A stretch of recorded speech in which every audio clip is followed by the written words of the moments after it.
rutin minum obat itu. Terus minum obat ya. Tahun kemudian baru ketahuan hasilnya bahwa penyakit saya bisa sembuh. Hmm. Sekarang mbaknya perasaannya bagaimana mbak? Dadanya susah, nggak punya tenaga. Punya tenaga. Oke. Ya mudah-mudahan cepat sembuh pak ya. Ya bicara sama nafas aja kayak susah itu. Masih susah. Oke. Cepat sembuh mbak. Oke. Dia harus cuci darah 2 hari sekali sampai 5 kali. Nanti kalau lihat hasilnya masih kurang, masih belum normal tenaganya, dia harus 5 kali lagi. Itu maka dari pihak majikan itu agar pemerintahan kita dari Indonesia di sini juga membantu dia gimana proses penyembuhan dia nanti.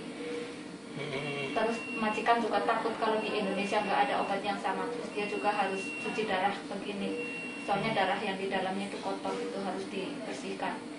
Bukan cuci darah bukan karena ginjalnya rusak, bukan. Itu karena darah yang di dalamnya itu kotor yang menghambat dia tuh nggak punya tenaga sama ngomongnya susah, jadi nafas juga susah.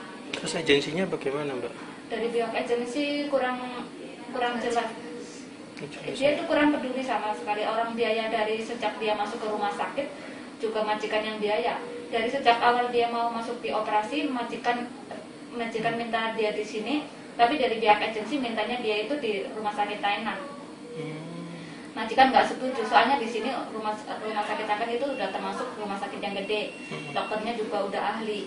Terus kalau di rumah sakit Tainan, majikan malah nggak percaya, soalnya di sana juga rumah sakitnya kecil. Terus masalah biaya apa-apa juga majikan semuanya yang biaya. Agensi itu nggak ada inisiatif apa gitu. Terus dari pihak majikan karena nggak ada yang jaga dia, dari pihak majikan itu menekan sama agen agar ngirim 1 orang untuk menjaga dia. Setelah itu udah berkali-kali menekan, baru pihak agensi ngirim 1 orang jaga dia. Orang jaga dia juga dikasih makan 1.000 itu untuk 1 minggu, mana cukup. Terus selebihnya itu dari kita. Terus dia dikasih lagi 1.000. Terus ditulis katanya nanti kalau Mbak Hartini udah keluar dari ICU minta sama Mbak Hartini. Ya udah kita kasih kembali ke dia 1.000 lagi. Terus uang makan selama ini dia di sini juga dari pihak majikan. Kayak gitu. Oke. Masalah operasi juga. Agent kan maunya saya operasi payudara aja. Paru-parunya katanya nggak usah, suruh berobat jalan aja di kampung katanya gitu. Tapi majikan nggak setuju. Sampai sembuh ya. Terus habis dari operasi payudara, dia itu disuruh tanda tangan bahwa dia itu udah nggak bisa melanjutin kerja, terus dia harus pulang di Indonesia. Tapi kita bersyukur alhamdulillah dari pihak majikan tahu, terus surat itu dipegang sama majikan, nggak dikasihkan sama pihak agensi. Dia itu terus dipaksa tanda tangan gitu, kamu harus nulis ini perjanjian, nanti kamu kalau habis operasi harus tinggal di tempat agen. Sedangkan majikan nggak menyetujuinya. Majikan pengennya dia tinggal di tempat majikan, bukan di tempat agen.